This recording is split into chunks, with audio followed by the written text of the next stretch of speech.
Evening.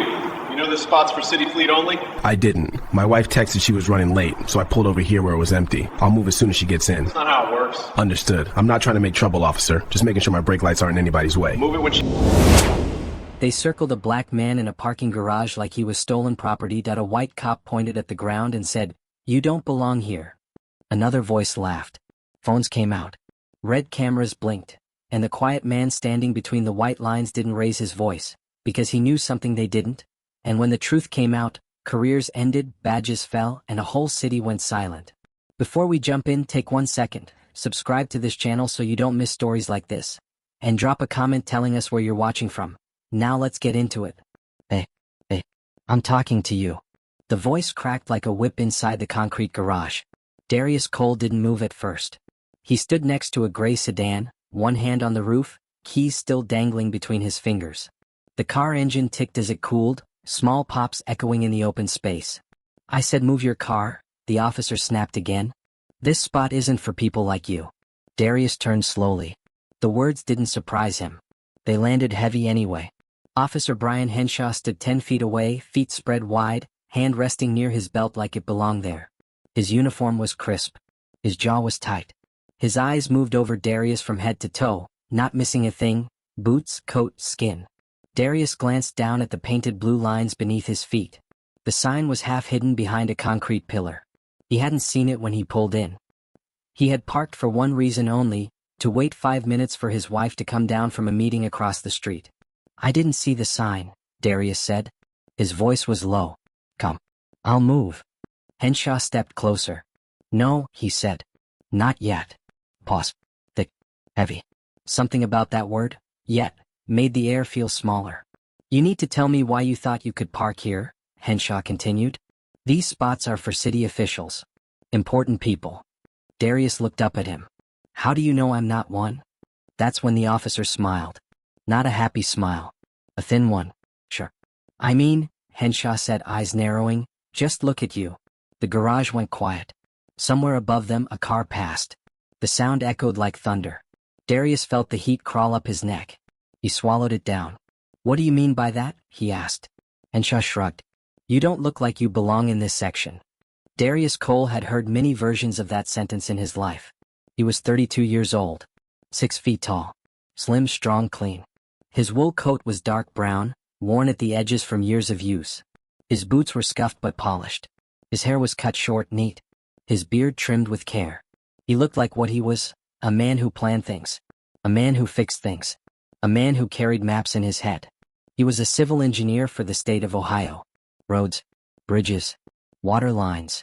He spent his days making sure the ground under people's feet didn't fail them. He liked quiet work. Solid work. Work that lasted. He didn't flash who he was. He didn't talk loud. He didn't need to. Darius had learned early that silence could be safer than truth. Growing up, his father taught him one rule before he ever learned math. Keep your hands open. Keep your voice low. And never give them a reason. That rule had followed him everywhere. Including here. He looked past Officer Henshaw and noticed the red dots on the ceiling. Security cameras. Blinking. Recording. 2 people stood near the elevator now. A white couple.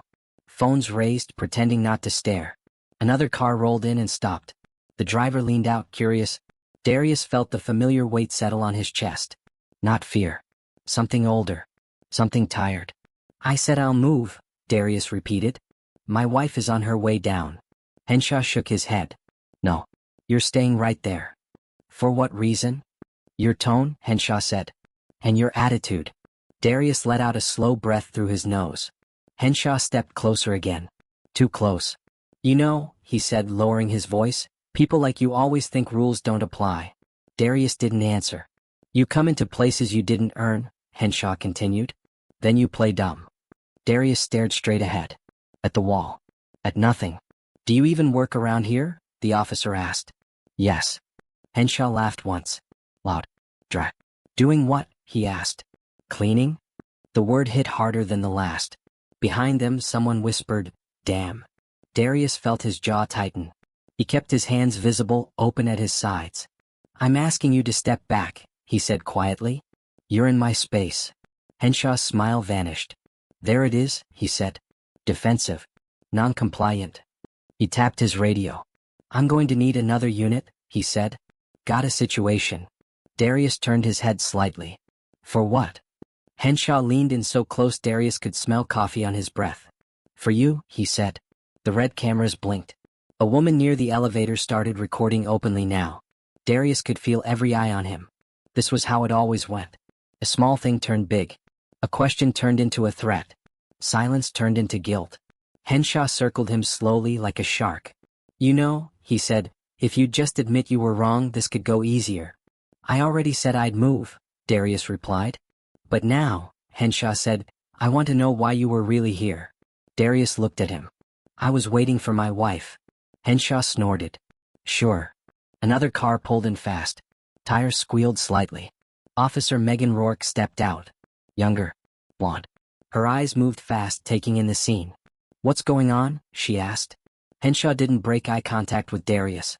Guy parked where he shouldn't, he said. Got an attitude about it. Rourke looked at Darius. Then at the car. Then at the sign. He said he'd move, she asked. Henshaw shot her a look. He's being difficult. Darius said nothing. Rourke hesitated. Just a second. Then she stepped back. All right, she said. Procedure. That word again. Phones were up now. At least 4. Darius felt something shift. Not outside. Inside him. Not anger. Resolve. Henshaw reached out and tapped Darius's coat. Don't ignore me when I'm talking to you. Darius looked down at the finger. Then back up. Don't touch me again, he said. His voice was still calm. But the garage felt like it tilted. Henshaw's face flushed red. Hands behind your back, he barked.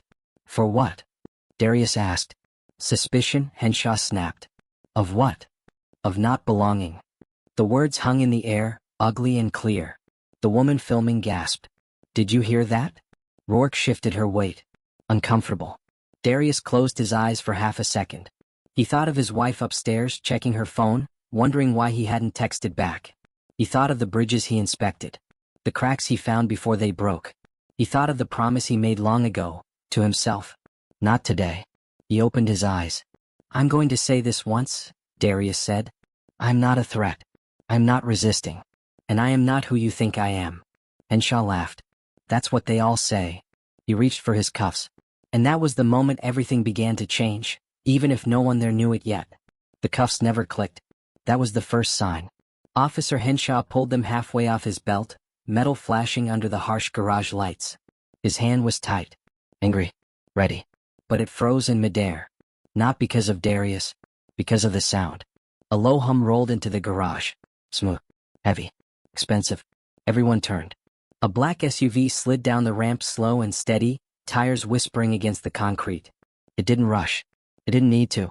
The headlights washed over the scene, over the cops, the phones, the painted blue lines on the ground. The SUV stopped. The engine cut. The driver door opened. A woman stepped out. She was tall. Black. Mid-30s. Hair pulled back clean and sharp. She wore a gray blazer over a white shirt, sleeves rolled up like she had been working all day. Her face was calm, but her eyes were not. They were locked on Officer Henshaw. Brian, she said. Just his first name. That alone made him turn. Ma'am, this is an active situation, Henshaw said quickly, trying to sound in charge again. Please step back. She didn't. Instead, she walked straight past him. Straight to Darius. Are you okay? She asked. Darius nodded once. I'm fine. She turned then. Slowly. On purpose. My name is Alana Cole, she said. And you just put your hands on my husband. The garage went dead silent. Rourke's eyes widened. The phone shook slightly as people leaned closer.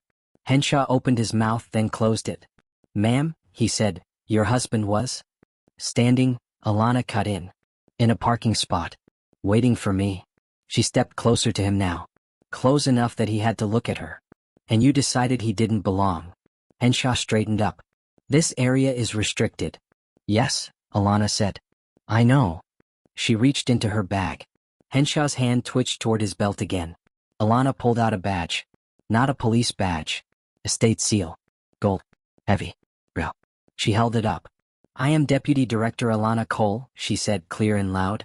Ohio Department of Transportation. A ripple moved through the crowd. Henshaw blinked. That's not. My office approved the markings in this garage, she continued. including the restricted spots. She turned and pointed to the sign half hidden behind the pillar, which is placed wrong. And that, she said, pointing to the faded paint, is non-compliant. Rourke sucked in a breath. Alana looked back at Darius. And this, she said softly, is the lead engineer who designed the new bridge over the Cuyahoga River. The phones went wild. Whispers broke out. That bridge? The one that saved the city money? I drive over that every day. Darius felt the weight shift, not lift. Henshaw's face drained of color. You're an engineer? He asked Darius. Darius met his eyes. Yes. Silence. Alana wasn't done. What you don't know, she said, is that before my husband worked for the state, before he ever touched a blueprint, he served 12 years in the United States Army Corps of Engineers. Henshaw swallowed. 2 tours overseas, she went on. Bronze Star. Purple Heart. She stepped closer again. He built roads in war zones, she said, while people shot at him. The words hit hard. A man in the crowd whispered, "Damn." Alana lowered the badge. And tonight, she said, he was waiting for me. Henshaw's cuffs slid back into place. Rourke looked at him, then at Alana, then at Darius. I think we need a supervisor, Rourke said quietly. Alana nodded. Already on the way. How? Henshaw started. I called, Alana said. When I saw your unit number on the camera feed. Henshaw froze. The garage cameras, she added. They linked to my office. The red lights blinked again. This time they felt louder. Minutes passed like hours. A marked car pulled in. Then another. A tall man in a suit stepped out. Gray hair. Sharp eyes. Deputy Director Cole, he said. I'm Captain Howard. Captain, she replied. He looked at Darius, then at Henshaw. What happened? Before Henshaw could speak, 3 phones played audio at once. You don't belong here. People like you. Suspicion of not belonging. The words echoed ugly and clear. Captain Howard closed his eyes for a second. Then he looked at Henshaw. Badge, he said. Henshaw stiffened. Sir? Now. Slow. Heavy. Henshaw unclipped it and placed it in Howard's hand. And your weapon. Rourke stared straight ahead. The crowd held its breath. Howard turned to Darius. Sir, he said. On behalf of the department, I'm sorry. Darius nodded once. I didn't want an apology, he said. I wanted to leave. Howard stepped aside. Alana touched Darius's arm. Let's go. They walked toward the elevator together. No one stopped them. Behind them, Henshaw stood small. Alone. Camera still rolling. Just before the doors closed, Darius turned back. He looked at the blue lines on the ground. At the sign. At Henshaw. You know, he said, calm and clear, lines only work when people respect them. The doors shut. Outside, the night air felt cooler. Darius let out a breath he didn't know he'd been holding. Alana squeezed his hand. I'm proud of you, she said. For what? For staying you. They stood there for a moment. Just people again. Not symbols. Not targets. Across the street, traffic flowed over the bridge Darius helped build. Strong. Silent. Holding weight. Darius watched it. I used to think, he said slowly, that if I did everything right, this wouldn't happen. Alana looked at him. And now? He shrugged. Now I know doing everything right just means you survive it. She nodded. They walked to the SUV. As they drove away, the garage lights flickered. The painted lines stayed where they were. But they didn't mean the same thing anymore. Darius said it quietly, almost to himself. They tried to shrink me, he said. But they forgot, I build things that last. If this story moved you, subscribe to the channel for more powerful stories like this. And tell us in the comments, what would you have done if you were standing there that night?